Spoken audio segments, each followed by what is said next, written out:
이어서 2022 여성 인권과 평화 국제 컨퍼런스 시작을 알리면서 특별한 분을 모셨습니다. 러시아 출신의 여성 인권 운동가로서 2022년 3월 우크라이나 전쟁 발발 이후 비판적인 언론 활동을 펼치다 지금은 또 신변 위협을 느껴서 러시아를 탈출하셨는데요. 현재 이스라엘에 거주하시면서 계속해서 우크라이나 내에 여성의 전쟁 피해 목소리를 취합해서 독립 미디어를 통해 실상을 전하고 있는 나스차 크라실니코바님이 지금 화상으로 참여하고 계십니다. 우크라이나 전쟁과 여성 폭력을 주제로 특별 기조 연설 듣겠습니다.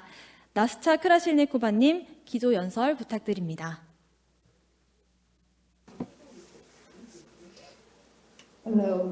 네, 여러분 안녕하십니까? 이렇게 저에게 발언할 수 있는 기회를 주셔서 대단히 감사합니다. 지금 음향 괜찮으신지 모르겠습니다. 여러분 주시하신 바와 같이 저는 나스차 크라실니코바입니다. 그리고 또 저는 오늘 여러분들께 우크라이나 전쟁에 대해서 말씀을 드리고 싶습니다. 현재 진행 중인 우크라이나 전쟁과 그 여성 폭력에 대해서 말씀을 드리도록 싶습니다. 오늘 저를 초청해 주셔서 감사합니다. 그리고 오늘 제가 말씀 주제는요. 러시아 페미니스트 활동가로서 저에게 굉장히 중요하다고 생각합니다. 그리고 또 전 세계 여성들에게 대단히 중요한 문제라고 생각하고 있습니다. 그리고 제가 지금 연설을 통해서 여러분들께 입증하고자 하는 바는 여성이 전쟁으로부터 영향을 받게 된다는 것입니다. 그래서 국가 단위에서 이렇게 영향을 미치고 있고 그 전쟁의 원인들도 발견할 수 있다는 것입니다. 저는 러시아 출신의 활동가입니다. 러시아 대통령 푸틴 대통령이 우크라이나에 대한 특별 작전을 선언한 이래 저로서는 가장 끔찍한 나날들이 계속되겠습니다. 이 전쟁은 제가 사랑하는 사람들, 우크라이나 사랑하는 사람들에게 많은 공포를 야기했습니다. 그리고 또 지금 아무 죄가 없는 사람들이 많은 고통을 겪게 되었습니다.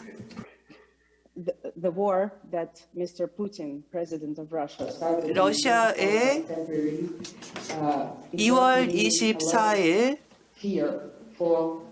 이후로 많은 사람들이 고통을 받게 되는데요. 그리고 제가 아는 사람들, 그리고 또 우크라이나에 살고 있는 제가 알지 못하는 많은 사람들이 많은 공포를 겪게 되었습니다. 그리고 또 러시아에서 뭘 바꿀 수가 없었던 상태에서 러시아를 떠나는 것에서 제가 부끄럽게 느끼게 되었습니다. 러시아 활동가들은요, 이렇게 몇 년 전부터 탄압을 겪고 있었습니다만 점점 더 가혹해지고 있다고 느끼게 됐습니다. 저는 러시아의 보수 세력으로부터 많은 위협을 받아왔습니다. 그런데 2월에 우크라이나 전쟁이 시작하게 되면서 굉장히 러시아에서 남아있는 것은 위험하겠다라는 생각이 들 수 있을 정도까지 위협이 고조되었습니다. 그래서 3월이 되었을 때 저희 가족이요, 남편과 아들과 함께 러시아를 떠났습니다. 제가 러시아에 다시 돌아갈 수 있을지 모르겠다는 생각이 들면서 떠났었습니다. 저는 러시아에서 러버스더버라고 하는 페미니스트 조직에서 활동했었는데요. 저는 매일 일상에서 겪는 섹시즘 그리고 여성의 인권과 관련된 내용들을 블로그에 기록했었습니다. 그리고 전쟁이 시작하게 되면서 저는 우크라이나 여성들을 위한 플랫폼으로서 제 블로그를 전환시켰습니다. 우크라이나 여성들은 전쟁의 경험을 저희와 나눴고요. 블로그를 통해서요. 그리고 자신들의 회복력에 대해서 논했었습니다. 저는 우크라이나 전역에 있는 여성들의 100건 이상의 이야기를 블로그에 담았습니다. 우크라이나 여성들이 우크라이나를 떠나야 했었던 이야기들, 그리고 또 조국에 남아기로 결정했던 여성들의 이야기를 담았습니다. 그리고 많은 것들을 잃었던 여성들이 있었고요. 새로 출발했었던 여성들이 있었습니다. 그리고 또 노인과 아이들을 지키기 위해서 남아있었던 여성들이 있었고요. 러시아 군인으로부터 고통받은 여성들이 있었습니다. 그리고 전쟁에 대해서 얘기할 때는 우리는 남성들의 이야기를 합니다. 그리고 남성들의 영웅주의에 대해서 얘기하는 경우가 많이 있습니다. 있습니다. 하지만 여성들은 고통을 받죠. 그리고 남성들만큼이나 투쟁을 하게 되어 있습니다.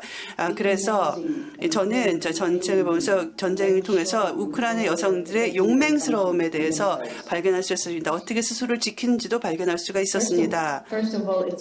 우선 첫 번째로 제가 드리고 싶은 말씀은요. 우크라이나 여성들은요. 군에서 대단히 중요한 역할을 차지하고 있다는 것입니다. 정확하게 어느 정도의 여군이 있는지는 알려져 있지 않습니다. 왜냐하면 이런 것들은 군사 기밀로 분류가 되어 있기 때문이죠. 하지만 지난 2월 24일까지만 하더라도요. 전투병거에 배속되어 있는 우크라이나 여군이 3만 명 정도로 집계가 되었었습니다. 이제는 더 늘어나 있을 것입니다. 그리고 또 우크라이나 군의 여성 장병의 비율은 15%를 차지하고 있습니다.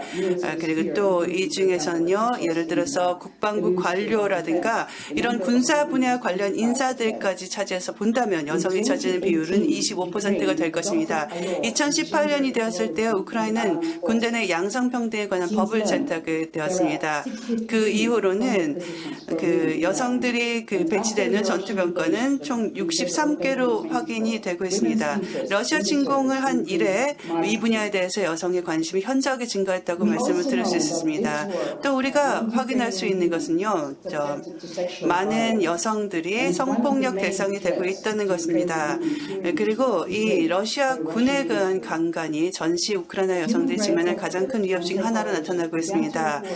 인권활동가들과 심리학자들이 일찍이 3월 초부터 강간 사례를 기록하기 시작했습니다.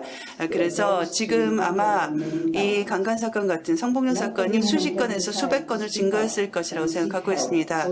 피해 여성들이 모두 도움을 요청하고 있는 것은 아닙니다. 그래서 정확한 피해자 숫자를 파악하는 것은 지금으로서는 불가능하다고 생각합니다. 물론 또 여러 가지 보고가 나오고 있습니다. 소녀라든가 노인들이 포함되어 있는 여성에 대한 강간 사건이 일어나고 있고요. 또 아이들 앞에서 자행된 윤간 사건, 강간 사건이 있고 소년과 남성에 대한 강간이 자행되고 있다는 보고가 나오고 있습니다. 전시 성폭력은 전쟁 범죄죠. 제네바 협약 27조에 의해서 금지되고 있습니다. 그래서 가장 폭력적인 사건들이 러시아군 퇴각 직전에 발생하고 있다는 것을 여성들이 지적하고 있습니다. 제가 많은 분들하고 이야기를 나눠보았습니다. 강간 피해자들, 생존자들을 우크라이나에서 도와주고 있는 사람들과 이야기하고 있는데요. 나탈리아 티모피바라고 하는 코디네이터가 있습니다. 시스터스라고 하는 조직에서 일하고 있는 코디네이터인 이 활동가는요. 러시아 성폭력 생존자를 지원하기 위해서 97년에 설립된 러시아 단체입니다. 나탈리아 티모티바는 강간은 성욕과 무관하다고 강조하고 있습니다. 그래서 여기서는 폭력의 섹슈얼한 것이 전혀 없기 때문에 성폭력이 아니라 성별박에 대한 폭력이라는 용어로서 대체되어야 한다라고 이야기하고 있습니다. 티모피바는 폭력을 행사하는 사람들은 섹슈얼한 흥분을 경험할 수 있다. 하지만 그 주요 동기는 타인의 삶에 대해서 권력과 통제력을 얻겠다는 의도에 의해서 폭력을 행사하고 있기 때문에 알고 있습니다. 그래서 이렇게 섹슈얼한 흥분이라는 것은 경험할 수 있는 부분이겠지만요. 중요한 것은 권력과 통제력이다라고 이야기하고 있습니다. 다른 사람에 대한 권력과 통제력을 얻는 것이죠. 러시아 군인들이 지금 강간 행동을 취하고 있다는 것은요. 러시아가 폭력을 정상 상태로 만들겠다는 국가 정책을 가지고 있는데 이 장기적인 국가 정책의 결과물입니다. 그리고 이것은 러시아 사회 그리고 공적 수사학에서 필수 불가결한 부분이 되고 있다고 생각합니다. 또 강간은 전쟁의 무기로 사용되고 있습니다. 우크라이나 여성과 아동에게 러시아 군인들은 강간을 매개로 두려움을 심어주고자 하고 있습니다. 이렇게 테러를 민간인들에게 대하는 거죠. 강간에 대한 공포를 느끼고 두려움 속에서 정하지 않게 되는 것입니다. 얌전히 굴면 건드리지 않겠다는 것을 보여주는 방법이죠. 강간은 인권, 침해이며 흉악 범죄입니다. 그리고 강간은 가해자가 존재하는 대단히 구체적인 범죄 행위로 물을 수 있는, 죄를 물을 수 있는 구체적인 개인이 존재합니다. 이들이 실제 죄를 갖고 있는 사람들인 것입니다. 그 발생 시점과 무관하게 강간에 대한 범죄를 입증하고 강간범이 유죄 판결을 받도록 이들을 공정한 재판에 회부하는 것은 대단히 어려운 일입니다. 그리고 범죄가 구성된 형태를 고려할 때, 그리고 그 피해자가 직면해야 하는 결과 두 가지를 고려할 때 이것을 달성하는 것은 매우 어려운 일입니다. 그런데 특히 전시에 돌입하면 이 어려운 것은 거의 더 불가능해집니다. 여러 연구 결과에 따르면 강간 생존자는 회복할 수 있고 나아가 무언가를 해낼 수 있다는 결과가 나오고 있습니다. 그렇지만 사회는 이 문제가 사회적인 트라우마라는 것을 먼저 이해해야 합니다. 그리고 사회는 이 생존자에게 자신이 더 나쁜 상태에 빠지거나 또 자신의 존재 가치가 더 훼손되지 않는다는 믿음을 줄 수 있어야 합니다. 이러한 담론은 이미 예전 2차 대전 중에도 만연했던 담론입니다. 많은 사람들, 많은 여성들은 또 군인에게 여러 차례 강간을 당한 여성들에게 부여자의 낙인을 찍었습니다. 그리고 그들의 자녀들은 침략자의 핏줄로 간주됐었습니다. 그래서 모든 방법을 동원해서 이들을 차별했습니다. 하지만 지금은 이들이 어떤 식으로도 비난받아서는 안 되고 이들의 도움과 지원 외에는 그 무엇도 필요로 하지 않는다는 것을 명백히 할 필요가 있습니다. 강간 자체는 증오범죄입니다. 그런데 전시에는 이 증오의 동기가 더욱더 강력해집니다. 여성과 아동 그리고 남성은 혐오 대상 민족의 대표격이 됩니다. 한 민족의 대표로서 강간법은 다른 민족의 대표로서의 특정인에게 최대한의 피해와 공포를 주려고 합니다. 전시강간은 종족 집단적으로 자행됩니다. 이것은 연대한 방법이고 또 책임을 덜어내려고 하는 시도이기도 합니다. 남들도 다 하는데 설마 죄가 되겠어? 라는 태도가 그것입니다. 이것이 실제 이번 전쟁에서의 강간에서도 나타나고 있는 태도입니다. 최근에 이런 이야기가 있었습니다. 사람은 실수로 죽일 수는 있지만 실수로 사람을 강간할 수는 없다라는 이야기가 있다는 점을 명심해야 합니다. 우크라이나 여성은 또한 강제로 집을 떠날 수밖에 없고 자신의 가족을 부양하게 하는 입장에 처해지고 있습니다. 우크라이나 출신 난민 대다수는 여성과 아동입니다. 유엔에 따르면 어떠한 종류의 무력 충돌에서도 여성과 아동이 전체 난민의 90%를 차지한다고 나타나고 있습니다. 여성은 아동뿐만 아니라 더 나이가 많은 친척 또 애완동물과 함께 피난을 가는 경우가 많고 이 모두에 대해 책임을 집니다. 우크라이나 여성이 피난에 나서는 가장 큰 이유는 아이들을 안전한 곳으로 데리고 가기 위해서입니다. 그런데 안전한 곳에 도착하더라도 여성은 안심할 수 없습니다. 여전히 집을 마련하고 돈을 벌고 또 자녀를 교육해야 하는 걱정을 해야 하기 때문입니다. 이것은 이들에게서 낯선 나라임에도 불구하고 말입니다. 이미 많은 유럽 도시들은 난민들로 넘쳐나고 있습니다. 많은 우크라이나 난민들로 넘쳐나고 있고 여기서 정착할 곳을 찾지 못한 우크라이나인들 중 일부는 아직 안전하지 않음에도 불구하고 집으로 돌아가야 합니다. 그 누구도 이러한 난민들에게 체계적인 지원을 제공하지 못하고 있습니다. 그리고 이들은 스스로의 문제를 해결하는데 하게 남는 수밖에 없습니다. 이 모든 것에 많은 우크라이나 여성은 자신이 구출된 것에 대해 죄책감을 느끼고 있습니다. 그리고 또 많은 러시아와는 우크라이나 여성들은 다양한 형태의 착취 또 성 관련 폭력을 겪고 있다는 점을 알 수 있습니다. 처음에는 이들을 보호하겠다는 취지를 보이지만 이들이 가해자가 되는 경우가 많습니다.